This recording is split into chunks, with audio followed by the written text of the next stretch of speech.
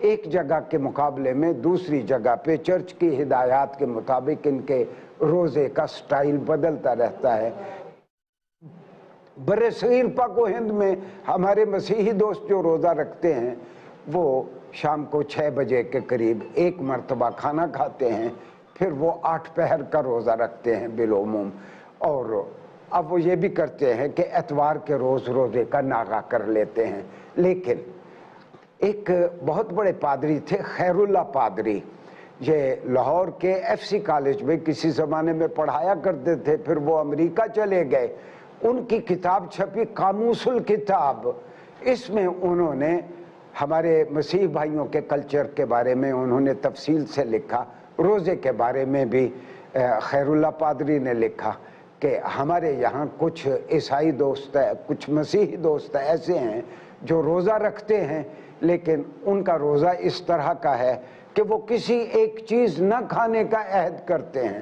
مثلا کوئی اگر مسیحی بھائی یہ طے کر لے کہ میں نے تلی ہوئی چیز نہیں کھانی، فرائی کی ہوئی چیز نہیں کھانی، یا میں نے فلاں فروٹ نہیں کھانا، تو اس کے روزے کی یہ صورت ہوگی۔ ناظرین، ہم مسلمانوں کا روزہ عیسائی تقویم مسیحی تقویم کے برعکس، ہم مسلمانوں کا روزہ ہجری سال کے 9ویں مہینے میں ہمارا روزہ ہوتا ہے، طلوع فجر سے لے کر غروب آفتاب تک، اور اس 9ویں مہینے کا نام رمضان ہے۔ کبھی اس کے 29 دن بنتے ہیں بالعموم، کبھی اس کے 30 دن بنتے ہیں۔ ہم طلوع فجر سے لے کر غروب آفتاب تک ہم مسلمان روزہ رکھتے ہیں۔ وہ جو پہلی آیت میں نے پڑھی کہ شہر رمضان الذی انزل فیہ القرآن، اللہ نے کہا کہ رمضان وہ مہینہ ہے کہ جس میں قرآن کریم اتارا گیا۔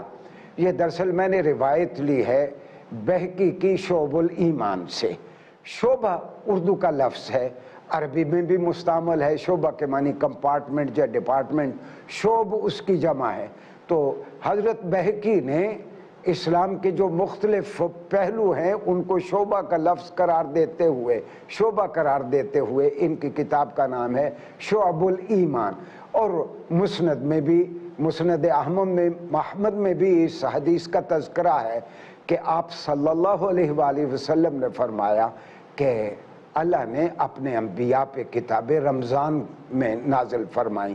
مثال کے طور پر آپ صلی اللہ علیہ وسلم فرماتے ہیں کہ سیدنا ابراہیم پہ جو وحی اترنا شروع ہوئی وہ یکم رمضان کو، اور اس کے بعد سیدنا موسیٰ علیہ السلام پہ جو وحی اترنا شروع ہوئی اور ان کو وہ جو کتابیں دی گئیں وہ 7 رمضان کو، اور سیدنا عیسیٰ علیہ السلام کو جو وحی ان پہ اترنا شروع ہوئی وہ 14 رمضان کو، اور آپ صلی اللہ علیہ وسلم پہ رمضان کے آخری عشرے کی کسی طاق رات کو، اس میں ہمارے مشہور برصغیر پاک و ہند کے عالم ہیں، ان کی ایک اپنی تحقیق ہے، وہ ہیں صفی الرحمن مبارک پوری، ان کا کہنا یہ ہے کہ 21 رمضان کو آپ پہ پہلی وحی غار حرا میں اتری۔ 21 رمضان یہ عیسوی تقویم کے مطابق وہ بنتا ہے کہ 10 اگست 610 اے ڈی۔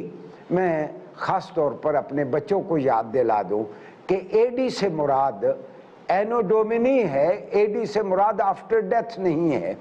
دراصل یہ لیٹن ورڈ کی ایک مخفف ہے، اس کی ایبریویشن ہے اینو ڈومینی، ایئر آف دا لارڈ۔ گویا جو مسیحی سال ہے وہ حضرت عیسیٰ کی، حضرت مریم کی گود میں جلوہ گر ہونے سے آپ کے پیدائش کے دن سے شروع ہوتا ہے۔ مثلا آج 2018 ہے تو حضرت عیسیٰ علیہ السلام کو دنیا میں تشریف لائے 2018 سال ہو گئے ہیں۔ ہمارے کلچر میں عام طور پر کئی پڑھے لکھے لوگ بھی سمجھتے ہیں کہ اے ڈی سے مراد آفٹر ڈیتھ ہے، یہ ایسا نہیں ہے۔ اے ڈی سے مراد اینو ڈومینی یعنی ایئر آف دا لارڈ۔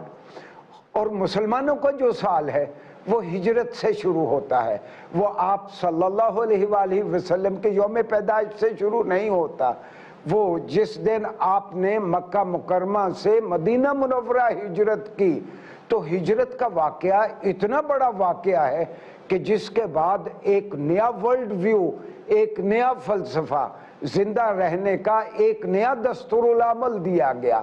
تو ہمارا سال ہجرت کے سال سے شروع ہوتا ہے۔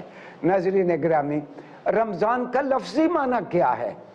یہ رے میم دعاد، سواد دعاد، یہ عربی کے اکثر لفظ جو ٹرائی لٹرل یا ثلاثی لفظ ہوتے ہیں، باقی سارے اس کے مشتقات ہیں۔ ان میں ثلاثی کے علاوہ بھی عربی میں رباعی اور خماسی بھی کچھ ہیں، لیکن یہ جو ثلاثی لفظ ہے رے میم ضاد، یہ ٹرائی لیٹر جہاں بھی اوریجن ہوگی، یہ لفظ جہاں بھی ہوں گے، اس کا معنی ہے جلا دینا۔ گویا رمضان کا لفظی معنی تو ہے جلا دینے والا، جلا دینے والا، لیکن اصطلاحی معنی یہ ہے کہ رمضان کے معنی یہ ہیں کہ یہ ایک ایسا مہینہ ہے جو گناہوں کو جلا دیتا ہے۔ اگر کوئی رمضان کا اہتمام رمضان کے تقاضے پورے کرتے ہوئے روزہ رکھے، اس میں قرآن پڑھے، تو اللہ تعالیٰ اس کے پرانے سارے گناہوں کو اللہ تعالیٰ معاف فرما دیتے ہیں۔ ناظرین گرامی، یہ بڑا ہی مبارک مہینہ ہے جو اللہ نے ہم کو عطا فرمایا ہے، اور آپ صلی اللہ علیہ وسلم فرمایا کرتے تھے کہ من صام رمضان ایمانا و احتسابا غفر له ما تقدم من ذنبه، کہ جو شخص شعوری آگہی کے ساتھ پورے طور پر ذہن کی بیداری کے ساتھ روزہ رکھے، اور اس کو پتہ ہو کہ میں روزے کی کیفیت میں ہوں اور روزے کے آداب کیا ہیں، وہ اللہ تعالیٰ اس انداز میں شعوری آگہی کے ساتھ روزہ رکھنے والے اور روزے کے تقاضے پورے کرنے والے کے پچھلے سارے گناہ معاف کر دیتا ہے۔ اور ایک اور جگہ آپ صلی اللہ علیہ وسلم نے فرمایا من قام رمضان ایمانا و احتسابا، کوئی شخص اپنا احتساب کرتے ہوئے شعوری آگہی کے ساتھ رمضان کی راتوں میں قرآن سنے اور روزہ رکھے، قرآن پڑھے، اللہ اس سے پہلے کے سارے گناہ معاف کر دیتا ہے۔ یہاں میں ایک بات عرض کروں، یہ جتنے بھی ادیان عالم آئے، ان میں روزے کا جو تصور تھا، یہ دراصل سارے مذاہب میں دل کو صاف کرنے کا ایک طریقہ تھا، اللہ سے قربت کی راہیں ڈھونڈنے کا ایک طریقہ تھا۔ جوڈائزم ہو، کرسچینٹی ہو یا اور مذاہب ہوں، ان میں دراصل تہذیب نفس اور اپنی تربیت کا ذریعہ تھا روزہ۔ اور مسلمانوں کو تو یہ بہت اچھی طرح معلوم ہے کہ روزہ وہ ہے کہ جس کے ذریعے ہم تہذیب نفس بھی کرتے ہیں، اپنی تربیت بھی کرتے ہیں۔ گویا یہ ایک مہینہ ہے ہمارے لیے ایک طرح کا ریفریشر کورس ہے۔ آپ صلی اللہ علیہ وسلم اپنے فالورز کو، اپنے صحابہ کی وہ یوں تربیت کیا کرتے تھے کہ روزے میں تم نے کسی کے ساتھ جھگڑا نہیں کرنا، اگر پھر بھی کوئی جھگڑے پہ تمہارے ساتھ آمادہ ہو اور وہ تمہارے ساتھ لڑنا چاہے تو آپ آرام سے وقار کے ساتھ اس کو کہہ دیں انی صائمن، بھئی دیکھو میں تیری کسی بات کا ترکی بترکی جواب نہیں دے سکتا کیونکہ میں روزے میں ہوں، مجھے لڑنے سے منع کیا گیا ہے۔ پھر آپ صلی اللہ علیہ وسلم فرماتے ہیں اس کے باوجود بھی اگر کوئی لڑنے کے لیے پھر بھی آمادہ ہو فَلْيَصْمُتْ، تو پھر روزے دار کے لیے میری ہدایت یہ ہے کہ وہ خاموش رہے، اَوْ لِيَقُولَ خَيْرًا، ہاں اگر وہ کوئی بات کہنے پہ مجبور ہو جائے تو پھر وہ کہے تو وہ اچھی بات کہے۔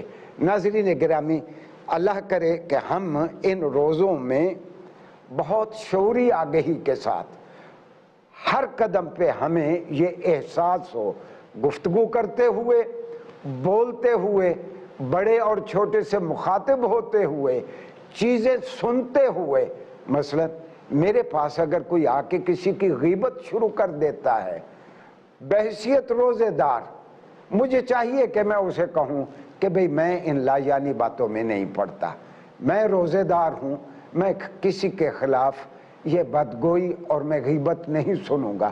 ڈھنگ سے، ضروری نہیں ہے کہ مخاطب کی آپ توہین کریں، ایک سلیقے کے ساتھ آپ اس کو بتا دیں کہ نہیں، میں روزے دار ہوں، میں روزے کے تقاضے پورے کرنا چاہتا ہوں، اور روزے دار کو ان منکرات سے روکا گیا ہے۔ آپ صلی اللہ علیہ وسلم فرمایا کرتے تھے کہ روزے دار جب قرآن پڑھتا ہے، ایک روزے دار جب قرآن پڑھتا ہے، عام دنوں کے مقابلے میں اسے قرآن پڑھنے کا 70 گنا زیادہ اجر دیا جاتا ہے۔ گویا رمضان ایک ایسا مہینہ ہے جس میں ہمیں اللہ کی جانب سے زیادہ انعامات سے نوازا جاتا ہے۔ یہ خاص طور پر اگر ہمارے ذہن میں یہ بات ہمیشہ تازہ رہے گی، عام دنوں میں بھی اچھائی کرنے کے اور اچھے کام کرنے کا بڑا اجر ہے، لیکن ایک روزے دار یہ شعوری طور پر اس کے ذہن میں، دل میں یہ بات جاگزین ہو کہ یہ رمضان ہے، میں نے بڑھ بڑھ کے نیکیوں میں حصہ لینا ہے، تو یقیناً وہ قادر مطلق ہے، وہ ہمیں زیادہ اجر دے گا۔ ناظرین گرامی، رمضان میں ہمیں یہ بھی معلوم ہے، یہ دراصل مجھ سے بچے پوچھتے ہیں کہ پروفیسر صاحب یہ قرآن کا لفظی معنی کیا ہے؟ قرآن ایک مبالغے کا وزن ہے، اور قرآن کا لفظی معنی ہے ایسی کتاب، ایسی چیز جو سب سے زیادہ پڑھی جاتی ہو۔ گویا قرآن کریم ایک ایسی کتاب ہے جو سب سے زیادہ پڑھی جاتی ہے، اور آپ حیران ہوں گے کہ رمضان میں یہ قرآن سب سے زیادہ پڑھا جاتا ہے۔ لیکن ایک افسوسناک بات یہ ہے کہ یہ کتاب سب سے زیادہ پڑھی جاتی ہے مگر بغیر سمجھے پڑھی جاتی ہے۔ جتنے بھی پڑھنے والے ہیں، اور حالانکہ اللہ نے تو کہا تھا کہ وَلَقَدْ يَسَّرْنَا الْقُرْآنَ فَهَلْ مِن مُدَّكِرٍ، ہم نے تو اس کتاب کو بہت ہی آسان بنا دیا ہے کوئی جو اس کتاب سے نصیحت حاصل کرے؟ اس سے یہ بھی مراد ہے کہ قرآن کریم بہت آسان زبان میں اتارا گیا ہے۔ قرآن کریم ایک ایسی اگر عربی کے علاوہ کوئی اور زبان اس سے آسان ہوتی تو یقین کیجئے کہ قرآن اس زبان میں اتارا جاتا۔ عربی زبان میں قرآن اتارا گیا، اس کا مطلب یہی ہے کہ ہر کس و ناقص تھوڑی سی رد و قدا کے بعد، تھوڑی سی محنت کے بعد وہ قرآن کی عربی کو سمجھ سکتا ہے۔ اللہ نے خود کہا کہ وَلَقَدْ يَسَّرْنَا الْقُرْآنَ، ہم نے تو قرآن کو بہت آسان کر دیا ہے۔ قرآن کو آسان کرنے کا یہی مطلب ہے، ہم نے اس کی زبان کو بھی آسان کر دیا، اور ہم نے اس کے مضامین کو بھی اس طرح بیان کر دیا کہ ہر آدمی اس کو آسانی کے ساتھ سمجھ سکتا ہے۔ تو قرآن ایک ایسی کتاب ہے جو سب سے زیادہ پڑھی جاتی ہے۔ افسوسناک بات یہی ہے کہ بغیر سوچے، بغیر سمجھے طوطے کی طرح پڑھی جاتی ہے۔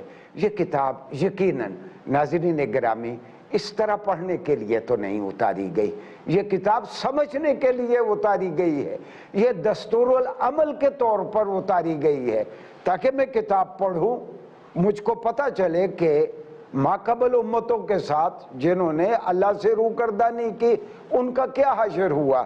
میں یہ کتاب پڑھوں تو مجھے پتہ چلے کہ مجھے اس بات کا حکم دیا گیا ہے، مجھے پڑوسیوں کے ساتھ ایسا سلوک کرنے کا حکم دیا گیا ہے، بڑوں کا ادب کرنے کے لیے، والدین کا ادب کرنے کے لیے کہا گیا ہے، چھوٹوں پہ اور عام آدمی پہ، غریب آدمی پہ، مسکین پہ، یتیم کے ساتھ ایسا معاملہ کرنے کی مجھے ہدایت کی گئی ہے۔